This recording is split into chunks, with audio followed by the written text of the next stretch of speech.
Good morning students. Today we are going to start our new topic that is transcription. इससे पहले हमने पढ़ा था रेप्लिकेशन वो प्रोसेस होता है जिसमें डीएनए जो है वो अपनी क्या बनाता है, रेप्लिका, कॉपीज़ बनाता है।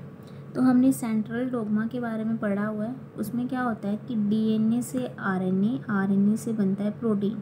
The process which is involved in the formation of DNA to DNA उसे हम बोलते हैं रेप्लिकेशन। ठीक है, तो रेप्लिकेशन जो है, जब डीएनए की रेप्लिकेशन होती है तो सारा का सारा डीएनए जो है रेप्लिकेट हो जाता है। हम ये नहीं बोल सकते कि 50% की रेप्लिकेशन हो रही है, 20% डीएनए की रेप्लिकेशन हो रही है। ऐसा नहीं होता। जब एक सेल है उसका जेनेटिक मटेरियल जब उसने डिवाइड होना है 2 डॉटर सेल में, तो पहले क्या होता है, इसकी 2 कॉपीज़ बनेगी, होल जेनेटिक मटेरियल की 2 कॉपीज़ बनेगी। देन उसका साइटोप्लाज्म डिवाइड होगा और क्या बनेंगे, 2 डॉटर सेल बनेंगे। तो उसमें जो जेनेटिक मटेरियल होगा वो क्या होगा, सेम होगा पेरेंट के। जैसे उसके पेरेंट में जेनेटिक मटेरियल होगा सेम टू सेम, वैसा ही उसके डॉटर सेल में होगा। अगर इसमें से सिंगल जीन भी अगर डिलीट हो जाए या उसकी कॉपी ना हो वाइल रेप्लिकेशन, तो it leads to disasters, abnormalities को जन्म देते हैं ये। ठीक है, तो इसलिए जब भी डीएनए की रेप्लिकेशन होती है तो वो क्या होती है, होल डीएनए की होगी, कोई पर्टिकुलर पोर्शन की नहीं होगी। Whole DNA is replicated to DNA. ठीक है, तो नेक्स्ट इसमें आता है सेंट्रल डोग्मा में formation of RNA from DNA. तो इस प्रोसेस को हम क्या बोलते हैं, ट्रांसक्रिप्शन। तो हमारा आज का टॉपिक जो है दैट इज़ ट्रांसक्रिप्शन। तो इसमें हम पढ़ेंगे फीचर्स ऑफ ट्रांसक्रिप्शन, देन उसके ट्रांसक्रिप्शनल यूनिट के बारे में पढ़ेंगे। ठीक है, तो जो ट्रांसक्रिप्शन है, डीएनए टू आरएनए कन्वर्शन है, वो क्या है, सिलेक्टिव है। सिलेक्टिव मीन कि सारा का सारा डीएनए जो है वो कन्वर्ट नहीं हो जाता आरएनए में। कोई पर्टिकुलर पोर्शन होता है जिसे हम कन्वर्ट करते हैं, डीएनए का पर्टिकुलर पोर्शन को हम क्या करते हैं, कन्वर्ट करते हैं into RNA. Then that RNA is converted into protein, that is the final expression. Final expression mean इस सारे प्रोसेस का जो हो रहा है उसका लास्ट जो रिजल्ट है वो क्या है, प्रोटीन फॉर्मेशन। ठीक है, तो आपने क्या पढ़ा, जीन के बारे में पढ़ा हुआ है कि coding segment of DNA is gene. DNA का कोडिंग सेगमेंट क्या है, जीन है। तो वो जीन ही है जो क्या है, कन्वर्टेड होता है फंक्शनल आरएनए में, और दैट फंक्शनल आरएनए क्या बनाता है, फंक्शनल पॉलीपेप्टाइड बनाता है। तो final expression is your polypeptide. तो जीन जो है उसकी ट्रांसक्रिप्शन होगी तो बनेगा फंक्शनल आरएनए, और फंक्शनल आरएनए की प्रोसेस जो है, आरएनए टू प्रोटीन का जो प्रोसेस है दैट इज़ ट्रांसलेशन, जो हम ट्रांसक्रिप्शन के बाद में पढ़ेंगे। तो फंक्शनल आरएनए की ट्रांसलेशन होगी तो आपका बनेगा functional polypeptide, that is your proteins. तो फाइनल रिजल्ट जो सारा का सारा प्रोसेस हो रहा है सेंट्रल डोग्मा में, तो सारा का सारा जो रिजल्ट है वो किस में कंक्लूड होता है, that is in your protein. तो जैसे मैंने आपको बोला कि जब आरएनए की फॉर्मेशन होती है कि सारा का सारा जो डीएनए है वो आरएनए नहीं बनाता है। हमें पता है कि हमारी बॉडी ईच सेल में जो जेनेटिक मटेरियल है वो क्या है, जेनेटिक मटेरियल जो है वो क्या है, सेम है। लेकिन फिर भी हमारे जो सेल हैं वो डिफरेंट प्रोटीन्स बनाते हैं, एक जैसे प्रोटीन्स नहीं बनाते। क्यों, इट डिपेंड्स अपॉन एक्सप्रेशन। जहाँ पे ज़रूरत होती है, वेयर नीडेड, वहाँ पे ही ये जो जीन्स हैं वो एक्सप्रेस करेंगे। फॉर एग्जांपल आपकी पेनक्रियाज है, वहाँ पे ज़रूरत किसकी है, इंसुलिन की। इंसुलिन की ज़रूरत है तो वहाँ पे वही जीन ट्रांसक्राइब करेगा जो इंसुलिन की फॉर्मेशन में इन्वॉल्व होगा। बाकी के जो जीन्स हैं वो क्या है, ट्रांसक्राइब नहीं करेंगे। आपके ब्रेन में है, न्यूरोट्रांसमीटर्स की फॉर्मेशन होती है, तो ब्रेन में सिर्फ क्या है, ये जो न्यूरोट्रांसमीटर बनाने वाले जीन्स हैं वो ही एक्सप्रेस करेंगे, बाकी नहीं करेंगे। तो डिपेंड किस पे करता है, एक्सप्रेशन पे, कि कौन सा जीन कहाँ पे एक्सप्रेस कर रहा है। तो जो जीन्स हैं आपके वो स्मार्टली एक्ट करते हैं और क्या करते हैं, जहाँ पे ज़रूरत होगी सेल में उस वहाँ पे क्या करेंगे, वो प्रोटीन की आरएनए बनाएंगे और आरएनए जाके क्या बनाएगा, final product that is your protein. ठीक है। तो अब देखो, अगर हम देखें हमारी बॉडी का जो डीएनए है वो लॉन्ग है, वो 2.2 मीटर इसकी लेंथ होती है। ठीक है।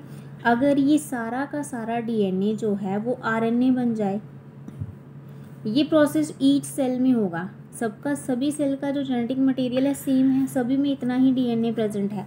सारा का सारा डीएनए अगर कोड करके बनाए आरएनए, आरएनए बनाएगा प्रोटीन्स, तो एक सेल में मोर देन 16,000 प्लस प्रोटीन्स बनेंगे। तो इतने प्रोटीन बनाने के लिए एनर्जी चाहिए, तो इतनी एनर्जी हमारी बॉडी जो है वो फुलफ़िल नहीं कर पाएगी। ठीक है।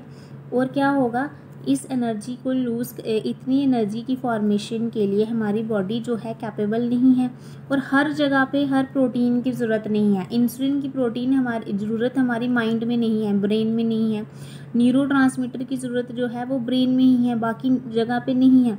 इसलिए जो हमारे जो डीएनए से आरएनए बनता है और आरएनए से प्रोटीन बनता है, ये स्मार्ट वर्क होता है। इसमें क्या होता है, जहाँ पे ज़रूरत है चीज़ की वहाँ पे ही वो चीज़ बनेगी, ऐसे फालतू में कहीं भी वो चीज़ नहीं बन जाएगी। ठीक है।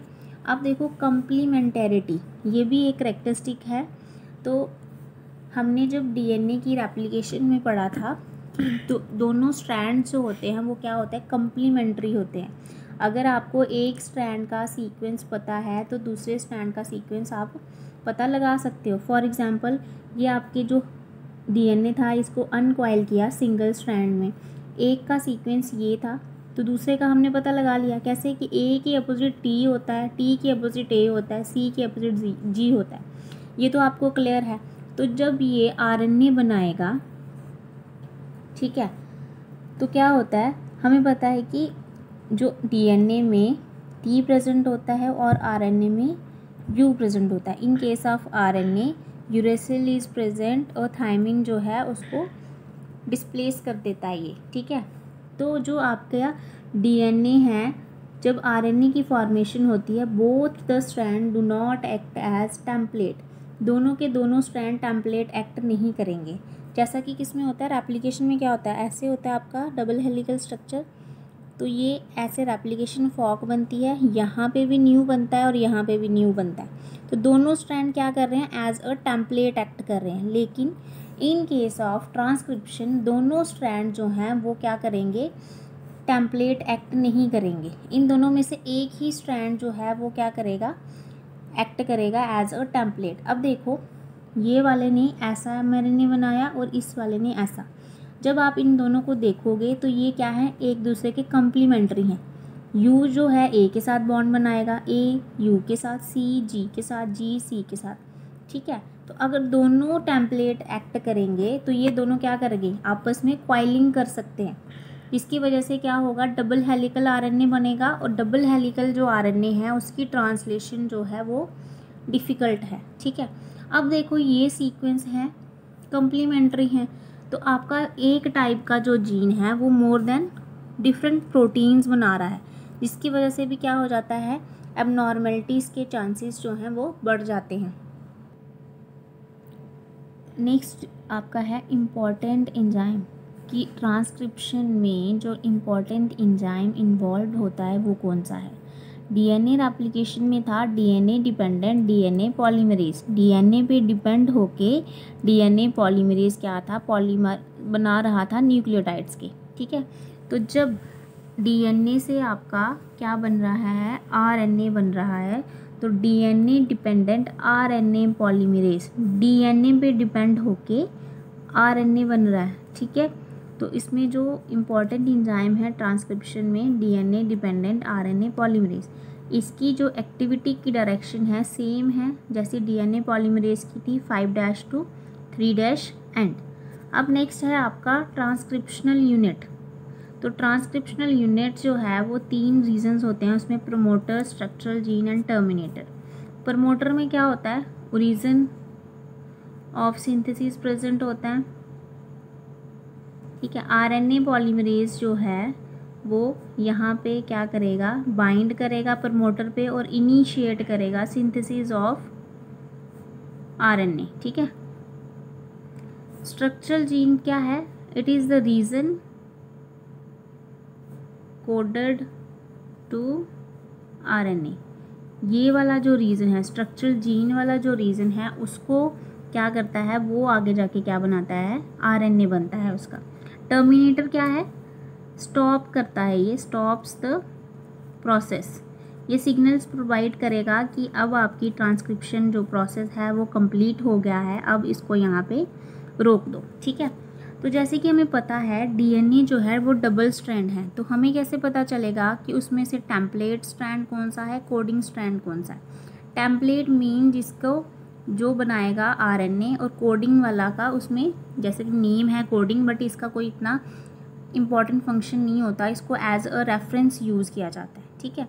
अब देखो ये आपका डीएनए है, 5' to 3' 5' to 3'। ठीक है। अब देखो हमें पता है कि जो आरएनए पॉलीमरेज की एक्टिविटी होती है वो 5' to 3' है। यहाँ से भी 5' to 3' है, यहाँ से भी 5' to 3, यहाँ से भी वो एक्टिविटी स्टार्ट कर सकता है और यहाँ से भी एक्टिविटी स्टार्ट कर रहा है। तो हम कैसे फाइंड आउट करेंगे कि ये टेम्पलेट बनेगा या ये वाला टेम्पलेट बनेगा। तो अब देखो जो आपका यूनिट है उसमें दो चीज़ें बताई हैं ट्रांसक्रिप्शनल यूनिट में, प्रमोटर और टर्मिनेटर। ठीक है।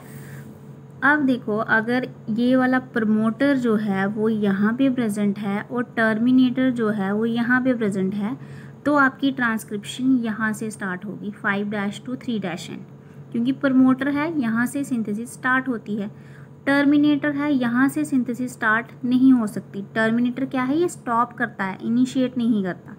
तो इस बेसिस पे हम डिसाइड कर सकते हैं this is your template strand and this one is your coding strand. ये आपका क्या है, स्ट्रक्चरल जीन है, बीच का जो पोर्शन है स्ट्रक्चरल जीन। ठीक है। तो अब देखो अगर आपके जो प्रमोटर और टर्मिनेटर अपनी पोजीशन को स्विच कर जाएं, मीन अपनी पोजीशन को एक्सचेंज कर लें, तो क्या होगा, आपका पॉलीमरेज जो है वो यहाँ आके बाइंड करेगा और आपकी जो टेम्पलेट स्ट्रैंड और कोडिंग स्ट्रैंड चेंज हो जाएंगे। This will be your template strand and this will be your coding strand. ठीक है। तो मैंने आपको बताया कि कोडिंग स्ट्रैंड का फंक्शन इसके नाम के साथ रिलेट नहीं होता है, इसको हम एज अ रेफरेंस यूज़ करते हैं ताकि हम प्रमोटर और टर्मिनेटर की पोजीशन बता सकें। अब देखो अगर हम ये वाला कोडिंग ये वाला देखें तो हम क्या बताएंगे, रेफरेंस जो स्ट्रैंड है, जो आपका प्रमोटर है that is present at 5' and 5' region of coding strand. और टर्मिनेटर की बात करें तो ये कहाँ प्रेजेंट है, terminator is present at 3' region of coding strand. तो इनकी पोजीशन हमने किस रिस्पेक्ट से बताई, with respect to the coding strand. तो हम कोडिंग स्ट्रैंड को एज अ रेफरेंस यूज़ करते हैं। ठीक है। मोर ओवर इसको हम देखो अपस्ट्रीम एंड डाउनस्ट्रीम का कॉन्सेप्ट भी लेते हैं। अगर देखो हम पीक की बात करें तो यहाँ आएगा अपस्ट्रीम और यहाँ आएगा downstream, left side right side. ठीक है। अब स्ट्रक्चरल के लेफ़्ट साइड पे जो है दैट इज़ योर अपस्ट्रीम और स्ट्रक्चरल जीन के राइट साइड जो है दैट इज़ योर डाउनस्ट्रीम। तो हम बोल सकते हैं जो प्रमोटर जीन प्रेजेंट है 5' रीजन ऑफ कोडिंग स्ट्रैंड ऐसे बोल सकते हैं, या 5' upstream region of coding strand, 3' downstream region of coding strand. ठीक है। तो आपके ट्रांसक्रिप्शनल यूनिट में 3 चीज़ें आती हैं, promoter, structural gene, terminator. Promoter और टर्मिनेटर की पोजीशन से आप फाइंड आउट कर सकते हैं which strand will act as template and which one will coding strand. तो टेम्पलेट स्ट्रैंड जो है उसकी आगे ट्रांसक्रिप्शन होगी और आरएनए बनेगा। Coding strand just as a reference use किया जाता है ताकि हम प्रमोटर और टर्मिनेटर की जो है पोजीशन बता सकें। So this was all about the transcriptional unit. इसके बाद हम प्रोसेस पढ़ेंगे ट्रांसक्रिप्शन का, वो नेक्स्ट वीडियो में। ठीक है। Thank you students.